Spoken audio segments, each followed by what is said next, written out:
আল্লাহ স্বয়ং যে কিতাব হেফাজতের দায়িত্ব নিয়েছেন সেই কোরআনের সূরা আল হিজরে এমন সত্য লুকিয়ে আছে যা জানলে আপনার হৃদয় কেঁপে উঠবে।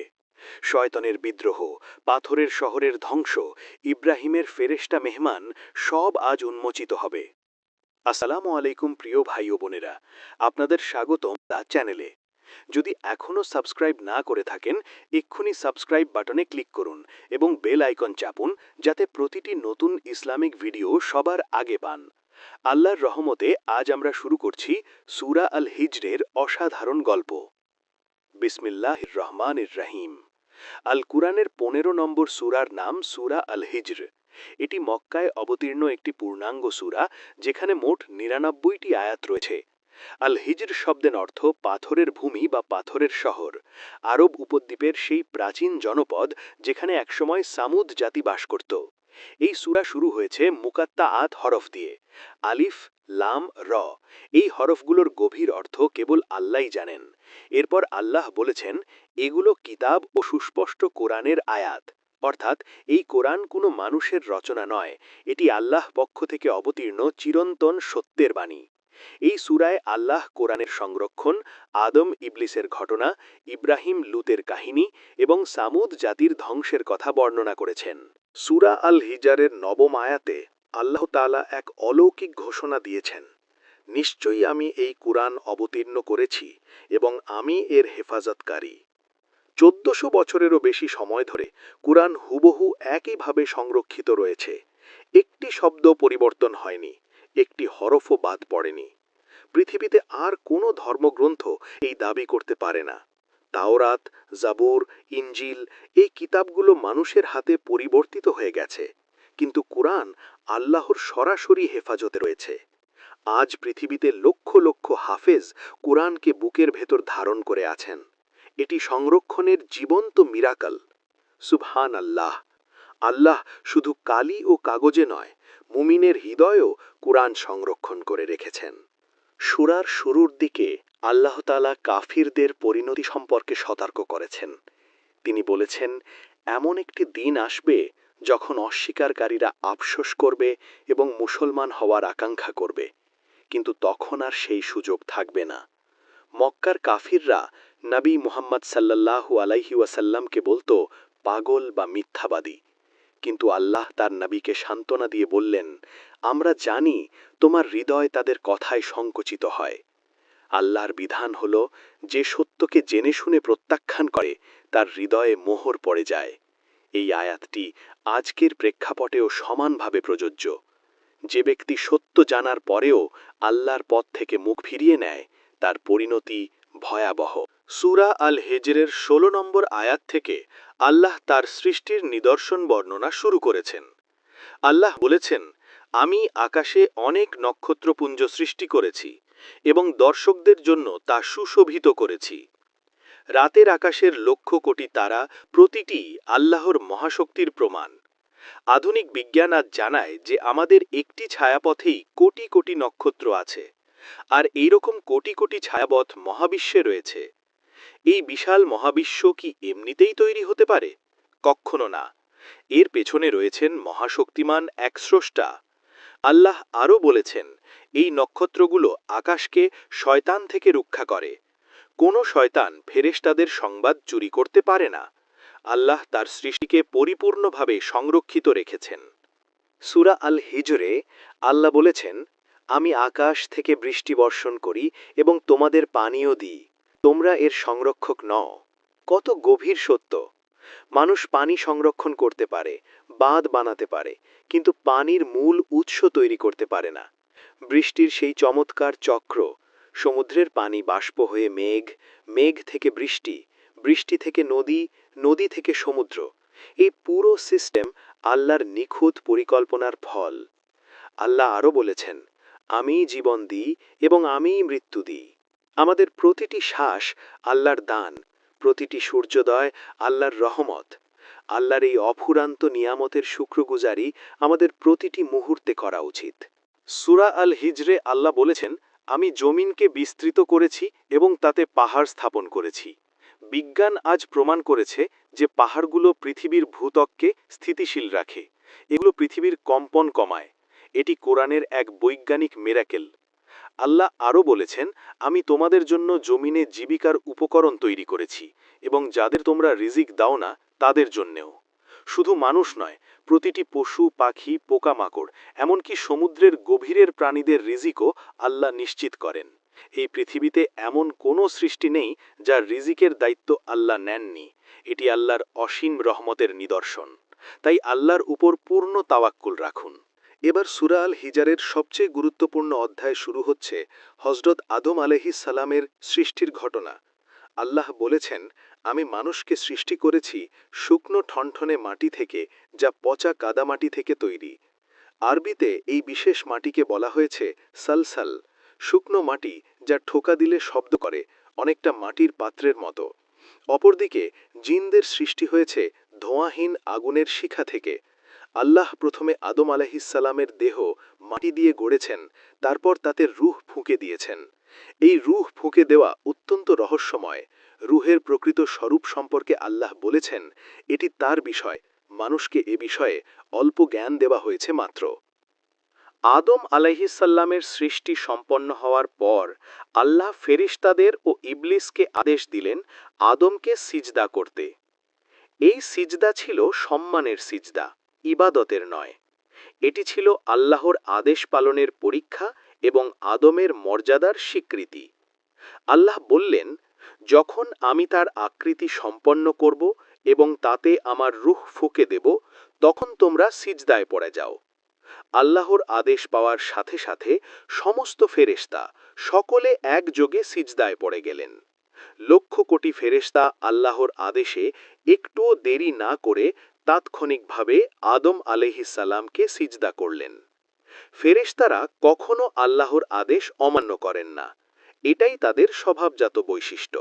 সমস্ত ফেরেশতা সিজদা করলেন, কিন্তু একজন করলেন না। সে ছিল ইবলিস। সূরা আল হিজরে আল্লাহ বলেছেন, সবাই সিজদা করল, শুধু ইবলিস ছাড়া। সে অস্বীকার করল সিজদাকারীদের দলে শামিল হতে। এখানে একটি গুরুত্বপূর্ণ বিষয়, ইবলিস কোনো ফেরেশতা ছিল না। সে ছিল জিন জাতির। কিন্তু অক্লান্ত ইবাদতের কারণে সে ফেরেশতাদের সাথে জান্নাতে থাকার মর্যাদা পেয়েছিল। আর সেই মর্যাদাই তার ভেতরে অহংকারের বীজ বুনেছিল। যখন আল্লাহ আদেশ দিলেন, প্রতিটি ফেরেশতা আল্লাহকে ভালোবেসে ও ভয় করে তাৎক্ষণিক সিজদায় পড়লেন। কিন্তু ইবলিসের হৃদয়ে জেগে উঠল অহংকার। অহংকার হল শয়তানের সবচেয়ে বড় অস্ত্র এবং সবচেয়ে ভয়ানক পাপ। আল্লাহ ইবলিসকে জিজ্ঞেস করলেন, হে ইবলিস, তোমার কি হলো যে তুমি সিজদাকারীদের সাথে যোগ দিলে না? ইবলিস দৃঢ়ভাবে জবাব দিল। সূরা আল হিজরে তার এই জবাব চিরকালের জন্য লিপিবদ্ধ করা হয়েছে। সে বলল, আমি এমন মানুষকে সিজদা করতে পারি না যাকে তুমি শুকনো ঠনঠনে পচা কাদামাটি থেকে সৃষ্টি করেছ। দেখুন ইবলিসের যুক্তি। সে মনে করছে আগুনে তৈরি হওয়ায় সে মাটিতে তৈরি আদমের চেয়ে শ্রেষ্ঠ। এটি বিশুদ্ধ অহংকার, আল্লাহর আদেশের বিরুদ্ধে নিজের বিচারবুদ্ধি খাটানো। এটিই ছিল ইবলিসের সবচেয়ে বড় ভুল। সৃষ্টিকর্তার আদেশ প্রশ্নাতীতভাবে মেনে নেওয়াই প্রকৃত ঈমান। আল্লাহর সিদ্ধান্তে কখনো কেন বলা চলে না। আল্লাহ ইবলিসের অহংকারী জবাব শুনে তাকে স্পষ্ট বললেন, তুমি এখান থেকে বের হয়ে যাও। তুমি এখানে থাকার যোগ্য নও, তুমি অভিশপ্ত। সূরা আল হিজরে আল্লাহ বলেছেন, তার উপর লানত বর্তাবে কিয়ামত পর্যন্ত। এই মুহূর্তটি ইতিহাসের এক অভূতপূর্ব ঘটনা। যে সত্তা একসময় আল্লাহর নৈকট্যে থেকে এত বছর ইবাদত করেছিল, সে মাত্র এক মুহূর্তের অহংকারে চিরতরে আল্লাহর রহমত থেকে বঞ্চিত হয়ে গেল। ইবলিসের এই মর্মান্তিক পতন আমাদের জন্য এক বিরাট শিক্ষা। অহংকার একজন মানুষকে কতটা নিচে নামিয়ে দিতে পারে। যে বান্দা আল্লাহর সামনে অহংকার করে, সে শয়তানের মতো পতনের দিকে এগিয়ে যায়। জান্নাত থেকে বিতাড়িত হওয়ার পর ইবলিস আল্লাহর কাছে একটি দাবি করল। সূরা আল হিজরে আল্লাহ এই কথোপকথন বর্ণনা করেছেন। ইবলিস বলল, হে আমার প্রতিপালক, আমাকে সেই দিন পর্যন্ত অবকাশ দাও যেদিন মানুষকে পুনরুত্থিত করা হবে। অর্থাৎ ইবলিস কিয়ামত পর্যন্ত বেঁচে থাকতে চাইল। আল্লাহ তাকে বললেন, তুমি অবকাশপ্রাপ্ত, নির্ধারিত সময়ের দিন পর্যন্ত। আল্লাহ কেন ইবলিসকে এই অবকাশ দিলেন? এটি আল্লাহর অসীম প্রজ্ঞার অংশ। এই পরীক্ষার মাধ্যমে প্রকাশ পাবে কে সত্যিকারের বিশ্বস্ত বান্দা। ইবলিসের এই অবকাশ মানবজাতির পরীক্ষার অংশ। যারা সত্যিই আল্লাহকে ভালোবাসেন তারাই শয়তানকে প্রতিহত করতে পারবেন। অবকাশ পেয়ে ইবলিস তার ভয়ানক পরিকল্পনা ঘোষণা করল। সূরা আল হিজরে তার প্রতিজ্ঞার কথা চিরকালের জন্য লিপিবদ্ধ আছে। সে বলল, হে আমার প্রতিপালক, যেহেতু তুমি আমাকে পথভ্রষ্ট করলে, আমিও পৃথিবীতে মানুষের কাছে পাপকে সুন্দর করে দেখাব এবং তাদের সবাইকে পথভ্রষ্ট করব। তবে সে সাথে সাথে একটি ব্যতিক্রম স্বীকার করল, শুধু তোমার মুখলাস বান্দারা ছাড়া, অর্থাৎ যারা খাঁটি মুমিন। ইবলিস জানে তাদের কাছে সে পারবে না। শয়তানের কৌশল কি? সে মানুষের সামনে পাপকে আকর্ষণীয় করে তোলে, দুনিয়াকে ঝলমলে দেখায়, আখেরাতকে ভুলিয়ে দেয়, নফসের চাহিদাকে উস্কে দেয়। তাই আমাদের সব সময় সচেতন ও সজাগ থাকতে হবে।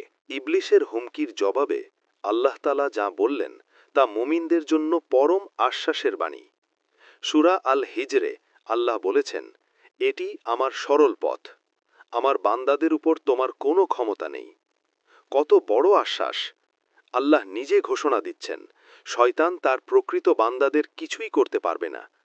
তারপর আল্লাহ বললেন, কিন্তু যারা নিজেরাই পথভ্রষ্ট হতে চায় তারাই তোমার অনুসরণ করবে।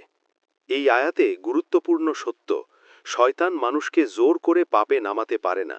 সে শুধু ওয়াসওয়াসা দেয়, প্রলোভন দেখায়, কিন্তু মানুষের নিজস্ব স্বাধীন ইচ্ছাশক্তি আছে। যে আল্লাহর পথে থাকতে চায়, শয়তান তার কিছুই করতে পারে না। আল্লাহুম্মা আমিন। এবার সূরা আল হিজরে জাহান্নামের বিবরণ আসছে। আল্লাহ বলেছেন, নিশ্চয়ই জাহান্নামের 7 দরজা আছে। প্রতিটি দরজার জন্য একটি নির্দিষ্ট দল নির্ধারিত। 7 দরজা। প্রতিটি দরজা দিয়ে প্রবেশ করবে পাপের ধরন অনুযায়ী বিভিন্ন দল। ইসলামী আলেমরা বলেছেন, জাহান্নামের বিভিন্ন স্তর আছে। ওপর থেকে জাহান্নাম, লাজা, হুতামা, সাইর, সাকার, জাহিম এবং সবচেয়ে নিচে হাবিয়া। এই বিবরণ ভয় দেখানোর জন্য নয়, বরং আমাদের সতর্ক করার জন্য। আল্লাহ চান না তার বান্দারা জাহান্নামে যাক। তিনি বারবার সতর্ক করছেন, কারণ তার রহমত তার গজবের চেয়ে অনেক বেশি। আল্লাহর কাছে তওবা করুন, ফিরে আসুন। প্রিয় ভাই ও বোনেরা, এখানে একটু থামুন।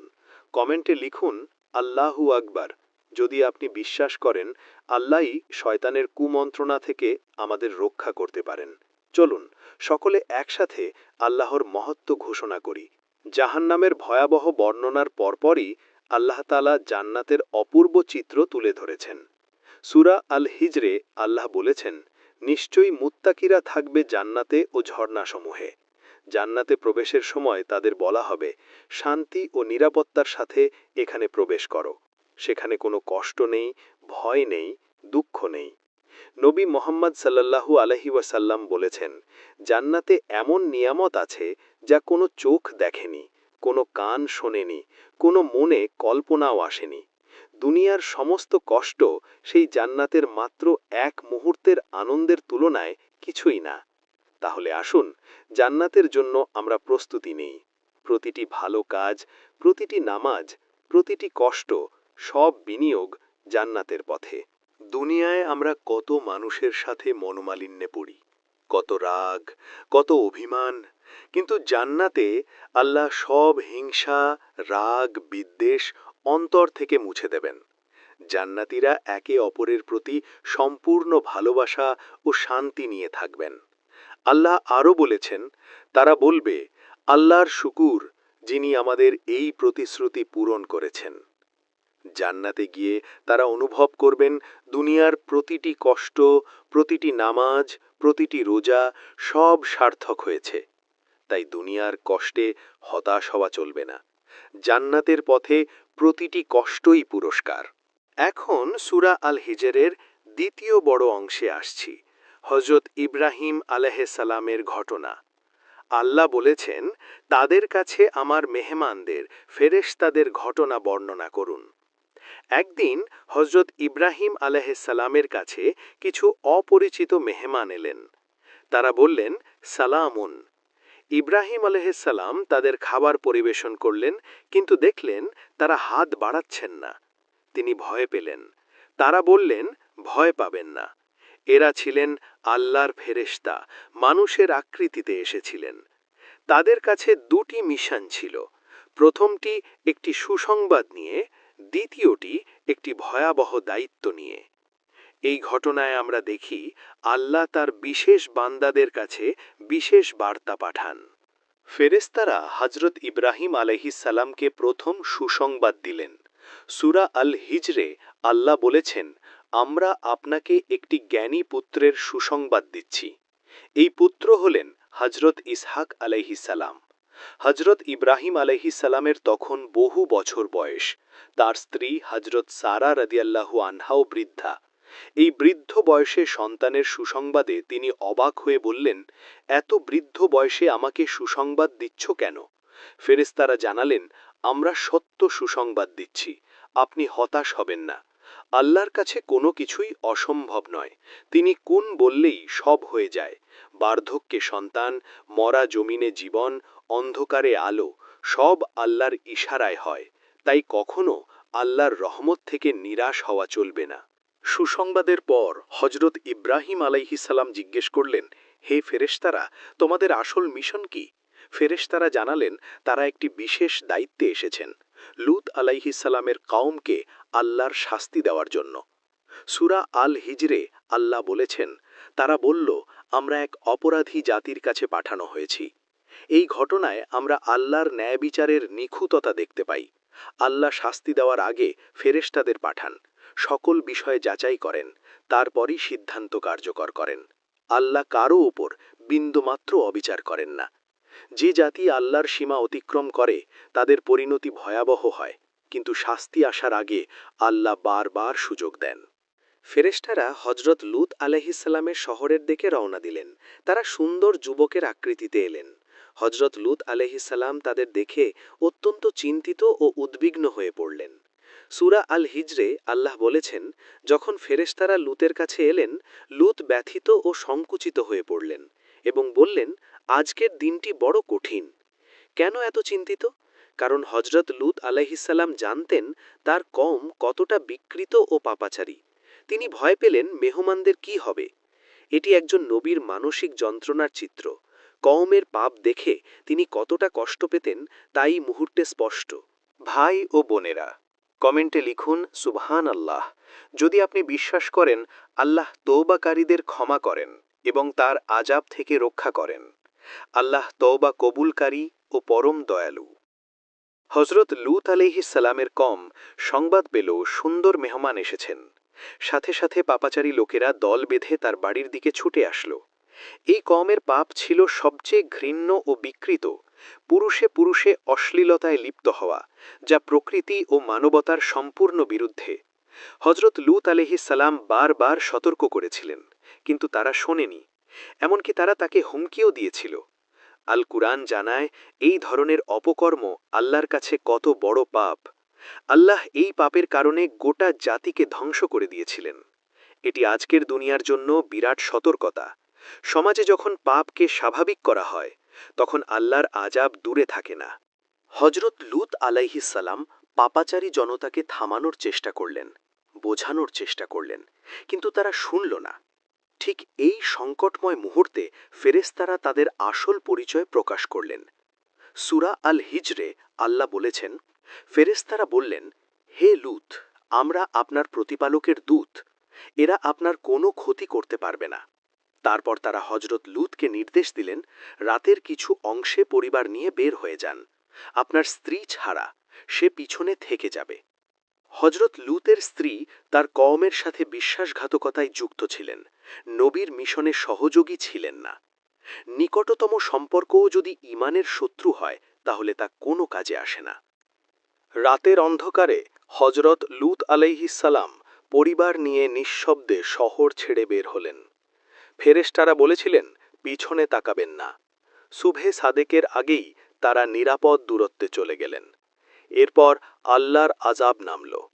সূরা আল হিজরে আল্লাহ বলেছেন, আমি সেই শহরগুলোকে উল্টিয়ে দিলাম এবং তাদের উপর পোড়া মাটির পাথর বর্ষণ করলাম। পুরো শহর উল্টে ভূমির নিচে চলে গেল। আকাশ থেকে আগুনের পাথর বর্ষিত হল। এই ধ্বংসের চিহ্ন আজও ফিলিস্তিনের মৃত সাগর অঞ্চলে পাওয়া বলে গবেষকরা মনে করেন। আল্লাহর আযাব যখন আসে তখন কোনো শক্তি তা রোধ করতে পারে না। লূত আলাইহিসসালামের কওমের ধ্বংসের পর সূরা আল হিজরে আল্লাহ বলেছেন, নিশ্চয়ই এতে নিদর্শন রয়েছে মুমিনদের জন্য। প্রতিটি ধ্বংস হওয়া জাতির ঘটনায় মানব জাতির জন্য শিক্ষা রয়েছে। আল্লাহ পাপাচারী সমাজকে চিরতরে ধ্বংস করেন যখন তারা সকল সীমা অতিক্রম করে। এই ঘটনা আমাদের মনে করিয়ে দেয় যে সমাজে পাপ প্রকাশ্যে চলে, যেখানে অশ্লীলতাকে স্বাভাবিক মনে করা হয়, সেই সমাজের পরিণতি ভয়াবহ হয়। আল্লাহ আইন পরিবর্তন হয় না। সূরা আল হিজরে এরপর আইকার অধিবাসীদের কথাও উল্লেখ করা হয়েছে। এরা হলেন মাদায়নের লোক, হযরত শুয়াইব আলাইহিসসালামের কওম। তারাও নবীকে মিথ্যা বলেছিল এবং তাদেরও একই পরিণতি হয়েছিল। এবার সূরা আল হিজরের সবচেয়ে বিস্ময়কর অধ্যায়, যে জাতির নামে এই সূরার নামকরণ। আল হিজর ছিল সামুদ জাতির শহরের নাম, পাথর কেটে তৈরি বাসস্থানের শহর। এই শহর আরব উপদ্বীপের উত্তর পশ্চিমাংশে অবস্থিত ছিল, আজকের সৌদি আরবে, যা মাদাইন সালিহ নামে পরিচিত। এই পাথরের পাহাড়ে তারা অবিশ্বাস্য দক্ষতায় বাড়ি খোদাই করে তৈরি করেছিল। সূরা আল হিজরে আল্লাহ বলেছেন, আল হিজরের অধিবাসীরা রাসূলদের মিথ্যা বলেছিল। আল্লাহ তাদের কাছে পাঠিয়েছিলেন হযরত সালিহ আলাইহিসসালামকে। সামুদ জাতি তাদের পাথর খোদাইয়ের দক্ষতা নিয়ে অহংকারী ছিল, মনে করত তাদের কেউ ধ্বংস করতে পারবে না। হযরত সালেহ আলাইহিসসালাম সামুদ জাতিকে আল্লাহর ইবাদতের দিকে ডাকলেন, কিন্তু তারা অস্বীকার করল এবং একটি মিরাকেল দেখাতে বলল। আল্লাহ তখন একটি বিশেষ উটনী অর্থাৎ নাকাতুল্লাহ পাঠালেন, পাথরের ভেতর থেকে জীবন্তভাবে বেরিয়ে আসার মিরাকল সহ। হযরত সালিহ আলাইহিসসালাম বললেন, এই উটনী আল্লাহর নিদর্শন, একে আল্লাহর জমিনে যেতে দাও, তাকে কোনো কষ্ট দিও না। কিন্তু সামুদের দুষ্কৃতকারী ৯ জন নেতা এই সুস্পষ্ট মিরাকেল দেখার পরেও অহংকার ছাড়েনি। তারা পরিষ্কার আল্লাহর নিদর্শনকে হত্যা করার ষড়যন্ত্র করল। অহংকার মানুষকে এতটাই অন্ধ করে দেয় যে সে স্পষ্ট সত্যও দেখতে পায় না। আল্লাহর স্পষ্ট নিদর্শন উটনীটিকে সামুদ জাতি হত্যা করল। আল্লাহর সীমা লঙ্ঘন সম্পন্ন হল। হযরত সালেহ আলাইহিসসালাম তাদের শেষবারের মতো সতর্ক করলেন, তোমরা আরও ৩ দিন উপভোগ করো, তারপর শাস্তি আসবে। ৩ দিন পর ভোরে আকাশ কাঁপানো ভয়ানক এক আওয়াজ, সাইহা, এলো। মাত্র একটি শব্দে পুরো জাতি মাটিতে পড়ে গেল। সূরা আল হিজরে আল্লাহ বলেছেন, আমি তাদের ওপর এক ভয়াবহ শব্দ পাঠালাম এবং তারা শুষ্ক ঘাসের মতো হয়ে গেল। সেই পাথরের শহর যা তারা এত গর্বে তৈরি করেছিল, তা তাদের কোনো কাজেই আসেনি।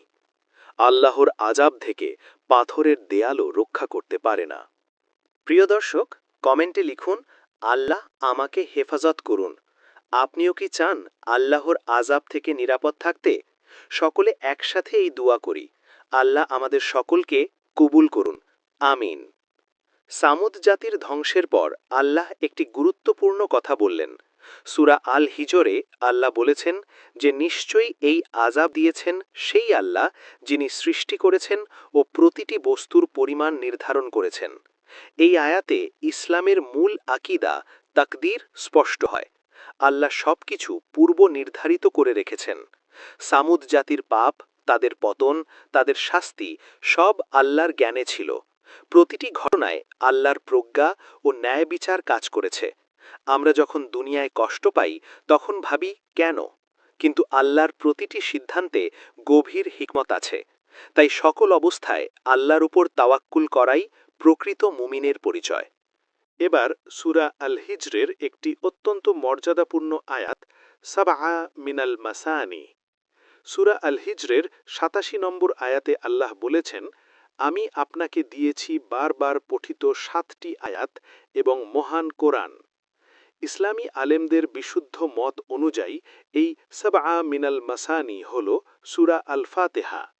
এটি কোরআনের সবচেয়ে মর্যাদাপূর্ণ সূরা। নবী মুহাম্মদ সাল্লাল্লাহু আলাইহি ওয়াসাল্লাম বলেছেন, সূরা আল ফাতিহার মতো কোনো সূরা তাওরাতে, ইনজিলে, জাবুরে বা কোরআনে নেই। প্রতিটি নামাজে আমরা সূরা আল ফাতেহা পড়ি। এটি কত বড় নিয়ামত! এই সূরাতেই আল্লাহর সাথে বান্দার সরাসরি সংলাপ হয়। প্রতিটি আয়াতে আল্লাহ বান্দার কথার জবাব দেন। সূরা আল ফাতিহার মাহাত্ম্য বোঝার জন্য একটি হাদিস কুদসি স্মরণ করা দরকার। হযরত আবু হুরায়রা রাদিয়াল্লাহু আনহু থেকে বর্ণিত, রাসূলুল্লাহ সাল্লাল্লাহু আলাইহি ওয়াসাল্লাম বলেছেন, আল্লাহ তাআলা বলেন, আমি নামাজকে আমার ও আমার বান্দার মধ্যে দুই ভাগে ভাগ করেছি। বান্দা যখন বলে আলহামদুলিল্লাহি রব্বিল আলামিন, আল্লাহ বলেন, আমার বান্দা আমার প্রশংসা করেছে। এই হাদিসে স্পষ্ট, প্রতি নামাজে আল ফাতেহা পড়ার সময় আল্লাহ সরাসরি বান্দার কথার জবাব দেন। সুবহানাল্লাহ! প্রতিটি নামাজ এক অলৌকিক সংলাপের সুযোগ। আমরা যখন নামাজে আল ফাতেহা পড়ি, তখন আসলে মহাবিশ্বের স্রষ্টার সাথে সরাসরি কথা বলছি। এই মুহূর্তটি কত অমূল্য! সূরা আল হিজরের শেষ অংশে আল্লাহ তার প্রিয় নবী মুহাম্মদ সাল্লাল্লাহু আলাইহি ওয়াসাল্লামকে সান্ত্বনা ও নির্দেশনা দিয়েছেন। আল্লাহ বলেছেন, কাফিরদের যা দিয়েছি তার দিকে চোখ তুলে তাকিও না এবং তাদের জন্য দুঃখ করো না। নবীজি তার কওমকে ঈমানে আনার জন্য অক্লান্ত চেষ্টা করতেন। কেউ ঈমান না আনলে তার হৃদয় ভেঙে পড়ত। আল্লাহ তাকে বলছেন, দুঃখ করো না, মুমিনদের সাথে থাকো। কাফিরদের দুনিয়ার চাকচিক্য দেখে মন খারাপ করো না। আমাদের জন্যও এই শিক্ষা সমানভাবে প্রযোজ্য। অমুসলিমদের বাহ্যিক জীবনযাত্রা দেখে ইসলাম থেকে বিচ্যুত হওয়া চলবে না। দুনিয়ার চকচকে জিনিস আখেরাতের তুলনায় সামান্য। সূরা আল হিজরে আল্লাহ মুমিনদের প্রতি নম্র থাকার নির্দেশ দেওয়ার পর বলেছেন, মুমিনদের প্রতি বিনয়ী থাকুন। নবী করিম সাল্লাল্লাহু আলাইহি ওয়াসাল্লাম ছিলেন সকলের প্রতি অত্যন্ত নম্র ও মায়াবী। তিনি গরিব সাহাবীদের সাথে একসাথে বসে খেতেন, দাসদের সাথে সম্মানের সাথে কথা বলতেন, শিশুদের আদর করতেন। তার চরিত্র ছিল কোরআনের বাস্তব রূপ। হযরত আয়েশা রাদিয়াল্লাহু আনহা বলেছিলেন, তার চরিত্রই ছিল কোরআন। আল্লাহ আরও বলেছেন, বলুন, আমি স্পষ্ট সতর্ককারী। নবীজির মিশন ছিল মানুষকে ভালোবাসা দিয়ে ডাকা, জোর করে নয়। ইসলামের প্রসার হয়েছে তার আদর্শ চরিত্রের মাধ্যমে। সূরা আল হিজরের পরবর্তী অংশে আল্লাহ তাদের সম্পর্কে বলেছেন, যারা কুরআনকে টুকরো করে। মক্কার কিছু কাফির কুরআনকে বিভিন্নভাবে ব্যাখ্যা করে সন্দেহ তৈরির চেষ্টা করত। কেউ বলতো জাদু, কেউ বলতো কবিতা, কেউ বলতো পাগলামি। আল্লাহ বলেছেন, আমি বিভক্তকারীদের উপর শাস্তি দেব, যারা কুরআনকে টুকরো টুকরো করে দেয়। আজকের দিনেও কেউ কেউ কুরআনের আয়াতকে প্রসঙ্গ ছাড়া ব্যবহার করে ইসলামকে ভুলভাবে উপস্থাপন করে। এটিও একই পর্যায়ের অপরাধ। আমাদের দায়িত্ব পূর্ণ কুরআন পড়া, তাফসির বোঝা এবং বিশ্বস্ত আলেমদের কাছ থেকে ইসলাম শেখা। অর্ধেক জ্ঞান বিপজ্জনক। সূরা আল হিজরে আল্লাহ তার নবীকে বললেন, আপনি আল্লাহর তাসবিহ করুন, সিজদা করুন এবং মৃত্যু পর্যন্ত আপনার প্রতিপালকের ইবাদত করুন।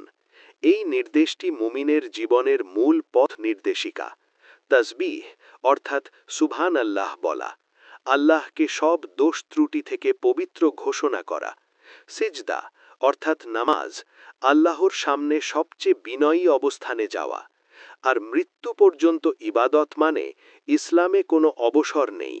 মুমিন শেষ নিঃশ্বাস পর্যন্ত আল্লাহর বন্দেগীতে থাকে। নবী মুহাম্মদ সাল্লাল্লাহু আলাইহি ওয়াসাল্লাম ইন্তেকালের অল্প আগেও নামাজ পড়ার চেষ্টা করছিলেন। এটিই প্রকৃত মুমিনের জীবনযাপন। সূরা আল হিজরের সামগ্রিক বার্তা বুঝতে হলে এই সূরার মূল থিমগুলো একসাথে দেখতে হবে। প্রথম থিম, কোরআন আল্লাহর সংরক্ষিত বাণী, এটি পরিবর্তন হওয়ার নয়।